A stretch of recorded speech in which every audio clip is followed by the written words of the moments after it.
tasbu bis-swit il-ronfon kif tbatti ix-xemx sajfija.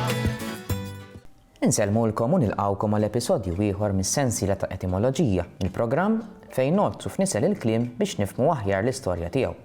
Illum għażilnilkom żewġ kelmiet li għandhom aktar minn tifsira waħda, iżda b'xi mod meta tieqaf tirrifletti ftit fuqhom tista' tirrealizza bir-rabtiet li għandhom ma' xulxin. Fl-ewwel parti tal-programm, Dwayne Ellul se jkellimna dwar il-kelma ombra, waqt li fit-tieni parti tal-programm, Mark Vella se jkellimna dwar il-kelma tomba.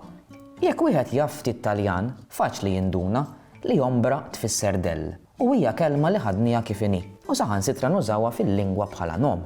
Però minna noħorġu ħafna kliem ieħor li mhux dejjem nassoċjawh magħha. Pereżempju, x'xebħ taraw bejn il-kelma ombra u l-verb tumbra.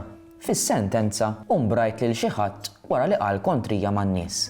La ombra għedna li tfisser dell, appuntu, meta tumbra lil xi ħadd tkun qed titfgħu fid-dell, toskuraħ u tneħħilu d-dawl li għandu biex ma jkunx parti minn ħajtek. Allura, la titlef il-fiduċja tiegħek fih u tiddistanzja ruħek minnu, awtomatikament qisu jsir taħlita ta' dawl u dlam, ta' dellijiet li jinbidlu kontinwament u f'moħħok il-persuna ma tibqax ċara daqs qabel, sforz kemm tkun qed tistmerru. Id-del però mhux dejjem nassoċjawh mal-ħażin, għax f'xi ġurnata taqli l-ankri kulħadd jibda jiġġieled għall-ilquh mix-xemx u jfittex dik ir-rokna dellija li ttaffilu ftit misħana li jkun hemm barra. Min-naħa l-oħra, fl-espressjonijiet idiomatiċi li nħadmu bil-kelma dell, rari nsibu referenzi pożittivi fit-tifsira tagħhom. Ngħidu li persuna tibża minn della meta tonqos mill-kuraġġ u donna tibża mix-xejn. Post li jkollu dellu ħażin jew dellu marraq, ħafna drabi tassoċjah mal-isfortuna jew li jġib risq ħażin u għalhekk tipprova tevitaħ. Ngħidu wkoll l-espressjoni tefa' delli kraħ fuq xi ħadd, jiġifieri għajjem suspett dwar persuna b'konsegwenza li jaf tintilfilha ir-reputazzjoni tagħha. U ġiel insertajtu lil xi ħadd li jkun qisu d-del tagħkom. L-espressjoni donnu d-del tiegħi tintuża għal min iħobb isegwi lil dak li jkun kull fejn imur. Din l-espressjoni tfakkarni fi żmien ta' meta kont nilgħab il-futbol. Bil-coach spiss kien jgħidilna li ma' xi plejers perikolużi ma rridux nagħtuhom pulsir spazju. Insegwhom kull fejn immorru u nkunu qisna d-del tagħhom. Id-del fil-lingwa tagħna jintuża wkoll biex jissimbolizza l-protezzjoni u l-għajnuna. Jekk pereżempju ngħidu li dak it-tali għadu taħt id-del ta' ommu missieru, inkunu qegħdin infissru li għadu ma telaqx mid-dar, jew jaf ikun għadu taħt il-protezzjoni tal-ġenituri tiegħu. Tlaqna nisimgħu lil Dwayne Ellul jagħtina aktar informazzjoni dwar il-kelma ombra u naraw ukoll ix-xebħ li hemm ma' kliem ieħor bħal umbrella, umbrellun u penumbra. Bis-swit il-ronfon kif tbatti ix-xemx sajfija daqet mota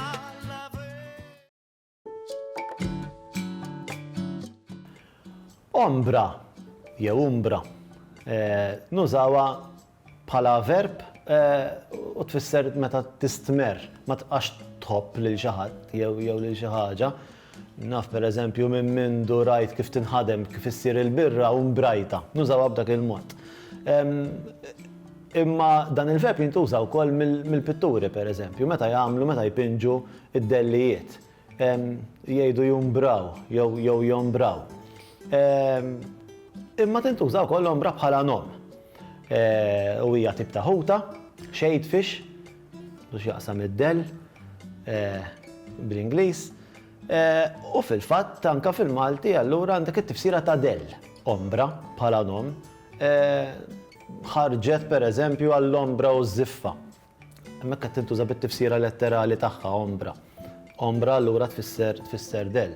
Imma tintuża wkoll fi frażijiet idiomatiċi. Naf bħal meta ngħidu lanqas id-dell tiegħu ma rrid nara, ma rridx nara aktar bajnejja, lanqas l-ombra tiegħu ma rrid nara. Nużawha b'dak il-mod ukoll. Mbagħad għandek tifsira metaforika ta' ombra li tfisser ruħ. Kif ħaddimha tant tajjeb il-poeta Rosa Briffa fil-poeżija Jum ir-rebħ.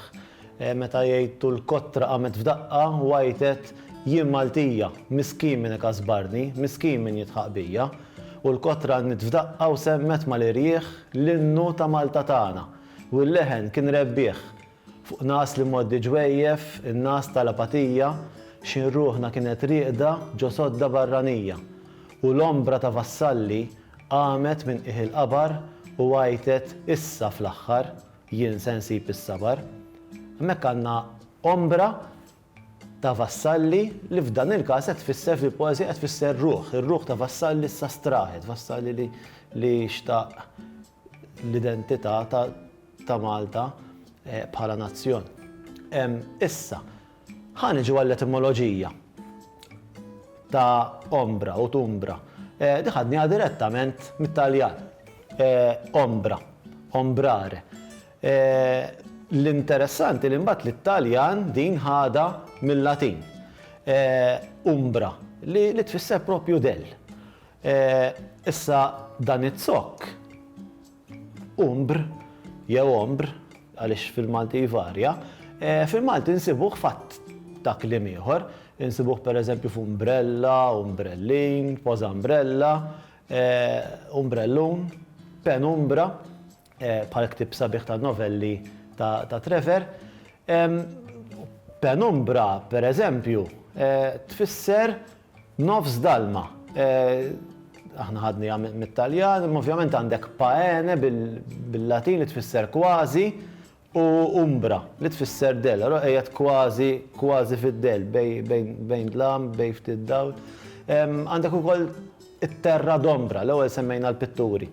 U t-terra d'ombra huwa trap li l-pitturi jużaw appuntu biex ipittru d-dellijiet. Għandek terra, trap, di ta' ombra, terra di ombra, terra d'ombra. U allura tfisser ukoll dak it-trap li jużaw il-pitturi. Mill-istess zokk ta' ombr għandna wkoll il-kelma ombrella. Issa ombrella ħna ħadniha mit-Taljan, ombrello. L-Taljan ħadha mill-Latin tardif tal-aħħar umbrella. Mela t-Taljan ħadha minn umbrella. U hija diminuttiv mela qed turi ċokon ta' del, ta' umbra. Mela għandek umbra fil-Latin del li saret umbrella diminuttiv. Issa, aħna fil-Malti ħadna umbrella bħala zokk sħiħ, bħala bażi ġdida, mela issa saret kelma ġdida li tfisser tirreferi għal xi ħaġa. Umbrella, dik li niskennu taħta mix-xita jew li nużaw għad-del. Mela minn umbrellu mbagħad bdejna nżidu s-suffissi magħha u ngħidu pereżempju umbrellin jew umbrellina għal umbrella żgħira, ġifier bħalma ngħidu biskuttin jew tamborlin, għandek dak is-suffiss in li qed jgħidlek mhux tambur imma tamborlin. Allura mhux umbrella, umbrellin. U l-istess nżidu wkoll is-suffiss tal-akkresċittiv li qed juri l-kobor issa, mela bħalma ngħidu ġiebja ġibjun. Għandna umbrella u l-umbrellum. Nużawha bħala tintuża bħala simbolu fil-knejjes l-umbrellum biex turi li knisja hija bażilika pereżempju. Biswit il-ronfon kif tbatti x-xemx sajfija daqet mota Issa li smajna tarif interessanti dwar il-kelma ombra u kliem ieħor marbut ma' din l-idea tad-del, se niffukaw fuq l-etimoloġija tal-kelma tomba. Bħal kelma ombra, din ukoll iġġorra aktar minn tifsira waħda. U Mark Vella, wara li jesplora l-etimoloġija tagħha, se jkellimna dwar qatt ta' tifsiriet differenti li ġġor din il-kelma.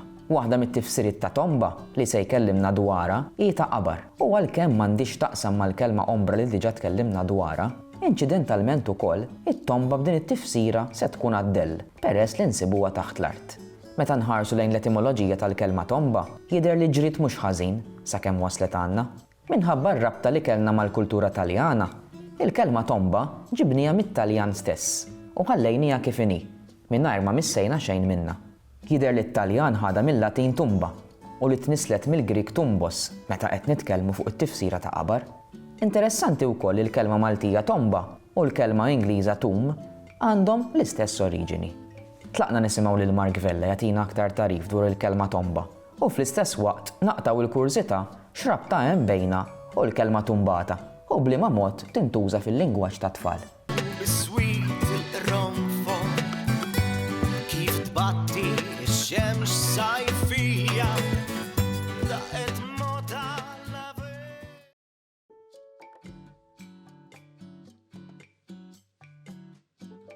Tomba iġibinna f'moħħna diversi affarijiet. U anke għandha tifsir differenti. L-ewwel nett bit-Taljan aħna nafu li tomba tfisser qabar, u anke bil-Malti nsibuha fid-dizzjonarji tomba hija qabar, mitfen, post għatfin. Tfisser ukoll tomba aqba, jiġifieri olja żgħira bħalli kieku sewwa fejn l-art titla' u minn għandna l-kelma tumbata. Tumbati hija anki bħalma ngħidu l-sleeping policemen li għandna fit-toroq.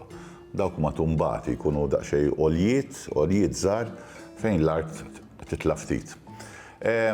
U għandha etimoloġija diversa li tibda mill-Grik. L-etimoloġija tagħha turi hija kelma sempliċi bażika imma antika ġej mill-Grik tumbas, li mbagħad bil-Latin u bit-Taljan issir tomba bil-mod il-mod. Bl-Isqalli għandek ukoll tubba jew tumba li hija tip ta' ħamrija nidja li x'aktar xi anki meta ngħidu t-tuba tal-ħamrija bil-Malti. Ġifieri hija kelma li għandha etimoloġija pjuttost interessanti, storja pjuttost varjata. Minn barra żewġ definizzjonijiet tal-mitfen tal-qabar jew inkella tal-aqba fuq l-art, għandek ukoll definizzjoni bil-Malti li hija tal-lingwaġġ tat-tfal. U meta ngħidu tagħmel tomba ġifieri tħabbat rasek, taħbat rasek. X'aktarx b'mod ċajtir, b'mod tal-ob. Għamel tomba, nużaw fil-lingwaġġ tat-tfal, ġifieri ħabbat rasek, jew meta pereżempju taqa' għamel tomba. Sewwa. F'Seraċin Onglott ukoll u anki f'kitba ta' Ġużellu l-Mercer fil-ħref ta' Barra minn hawn, għandek ukoll l-espressjoni li forsi hija relatata tomba u spedit, jew tombi u spedit, li kienet tintuża biex dak li jkun jgħid f'kemm ili ngħidlek u jagħlaq storja. Ġifieri jien nirrakkonta storja, speċjalment storja ta' tfal, u ngħid l-elementi ewlenin tal-istorja, meta niġi għat-tmiem mbagħad ngħid u f'daqqa waħda u tombi u spedit, u allura għandek dil-kelma tal-ħabta, dil-kelma li taħbat rasek, dil-kelma li taqa' hija dejjem assoċjata ma' dilemma ewlenija li hija tomba.